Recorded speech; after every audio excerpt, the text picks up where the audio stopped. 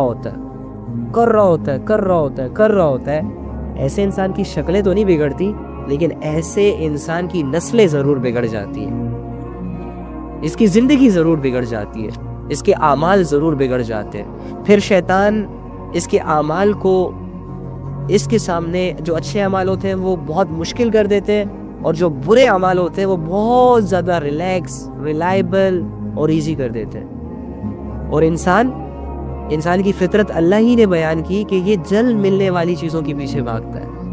جب یہ دیکھے گا نا کہ یار نکاح تو ہو ہی نہیں رہا، 5 لاکھ لگیں گے، 10 لاکھ لگیں گے، میں کیا کروں، اور ہے بھی اللہ سے غافل، اوہو زنا تو 500 روپے میں ہو جاتا ہے، ارے یار یہ لڑکی ہے نا یہ تو بہت زیادہ آوارہ ہے، یہ تو ہر کسی سے فرینک ہوتی ہے، چلو ٹائم پاس کے لیے 2-4 اچھی باتیں کرتے ہیں، لے آئیں گے فلیٹ میں سے۔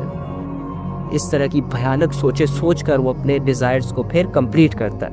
جب انسان اللہ سے غافل ہوتا ہے، جس انسان کے زندگی میں، جس انسان کے دل میں اللہ کا خوف ہی نہیں ہے، جس کے مائنڈ میں اللہ کا تصور ہی نہیں ہے کہ اللہ دیکھ رہا ہے، اللہ سن رہا ہے، اللہ ساتھ ہے، جس انسان کی زندگی میں یہ یقین ہی نہیں ہے کہ اس دنیا کا ایک اللہ ہے جو قادر ہے اس بات پر کہ انسانوں کو پیدا کرے، انسانوں کو موت دے، موت کے بعد دوبارہ پیدا کرے، جو اس دنیا کے بڑے بڑے نقشوں کو اکیلے ہینڈل کر رہا ہے، 4 موسموں کو تبدیل کر رہا ہے، سمندروں کو چلا رہا ہے، پہاڑوں کو گاڑ رہا ہے، رات کو لا رہا ہے، دن کو لا رہا ہے، بارشیں برسا رہا ہے، ہواؤں کو چلا رہا ہے، درختوں کو اگا رہا ہے، پھلوں کو بنا رہا ہے، اتنے زیادہ کام جو رب اکیلے ہینڈل کر رہا ہے، اس سے ڈرنا نہیں ہے ہمیں، اس سے محبت نہیں کرنی ہمیں، اس کی پہچان نہیں کرنی ہم نے، اس میں انٹرسٹڈ نہیں ہونا ہم نے۔ افحسبتم انما خلقناکم عبثا وانکم الینا لا ترجعون، تم کیا سمجھتے ہو یہ ساری چیزیں، یہ زمین آسمان، یہ تمہاری زندگیاں، یہ زندگیاں گزارنے کے کنسیپٹس ایویں ہی ہے، فضول ہے، کوئی مقصد نہیں ہے ان کا، اور تم ہمارے پاس لوٹ کر نہیں آؤ گے، مرو گے نہیں، جواب نہیں دو گے مجھے، میں پوچھ نہیں سکتا سوال تم سے تمہاری زندگی کے بارے میں۔ جب ایک باپ بیٹے کی غلطی پر اسے یہ پوچھ سکتا ہے کہ بیٹا تو نے یہ غلطی کیوں کی، تو میں رب ہو کر، میں تیرا مالک ہو کر، خالق ہو کر تجھ سے یہ نہیں پوچھ سکتا کہ تو نے کہاں سے مال کمایا، کیا کرتا رہا پوری زندگی، کیا کر کے آئے ہو، تمہیں جنت کا پتہ نہیں تھا، دوزخ کا پتہ نہیں تھا، کیا تیرے پاس ایسے لوگ نہیں آئے تھے جو تجھے مجھ سے ڈرائے، کیا تیرے پاس ایسے لوگ نہیں آئے تھے، کیا تیرے پاس میری نشانیاں نہیں پہنچی تھی، کیا تمہارا ڈاؤٹ کلیئر نہیں ہوا تھا کہ اس دنیا کا ایک رب ہے اور اس رب کی بندگی کرنی ہوتی ہے، تو پھر تو کیوں منمانی کرتا رہا اپنی، پھر وہ تو رب کے فیصلے ہیں کہ انسان کے حق میں کیا فیصلہ کرتا ہے، ہم تو ایفرٹس کر سکتے ہیں جسٹ، لیکن ہم محنت بھی نہیں کر رہے نا یار، ہم دنیا کے پیچھے بھاگ رہے ہیں نا، ہمیں احساس ہی نہیں ہو رہا کہ اللہ ہے، ہمیں احساس ہی نہیں ہو رہا کہ اللہ رب العزت کی عبادت کرنی ہوتی ہے یار، اس نے ہمیں پیدا کیا ہے، ہم کچھ نہیں تھے، اللہ نے بنایا، ہمارے پاس کچھ نہیں تھا، اللہ نے دیا، اور ایک دن ہم چلے جائیں گے، چھوڑ جائیں گے، جیسے آئے تھے ویسے چلے جائیں گے، آئے چھوٹے سے تھے، جائیں گے بہت بڑے، بس فرق صرف اتنا ہے، جب آئے تھے تو اپنی پرواہ نہیں تھی، اپنی فکر نہیں تھی، لیکن جب جائیں گے تو اپنی پرواہ لے کر جائیں گے ساتھ، بس یہی کانسیپٹس ہے یار، سمجھو اس زندگی کی حقیقت کو، زندگی کو دھوکے کے حوالے مت کرو، اپنی زندگیوں کو بالکل سیکیور کرنا سیکھو، اپنے اللہ کی محبت کو دل میں جگہ دو، یہ اللہ کی محبت تمہیں پاک صاف کر دے گی، اپنے اللہ رب العزت کی ویلیو کو اپنے دل میں جگہ دو، یہ اللہ کی ویلیو تمہیں بہت بڑی بڑی گمراہیوں سے بچا لے گی۔ اللہ کو لائٹ مت لو، دنیا کو لائٹ لے لو، کوئی تمہیں پاگل نہیں کہے گا، لیکن اگر اللہ کو لائٹ لوگے تو تمہارا ضمیر ہی وہ پہلا شخص ہوگا جو تمہیں کہے گا کہ تم پاگل ہو، کیا کر رہے ہو، کدھر جا رہے ہو، تمہارا ضمیر تمہیں اندر سے چیخ کے بول رہا ہوگا، اے ظالم مجھے جہنم کے حوالے مت کر دینا، تجھ پر تیرے رب کی نگاہ ہے، تو کیسے مجھے زنا کے اڈوں کی طرف لے کے جا رہا ہے، تو کیسے ناچ لیتا ہے لوگوں کے سامنے، تو کیسے بے حیا ہو کے پوری مارکیٹس میں گھوم پھر رہا ہے، اندر سے ضمیر آواز دیتا تو ضرور ہے، وہ ہم ظالم ہوتے ہیں جو اس کی چیخ و پکار کو اگنور کرتے ہیں، اس کو نہیں سنتے،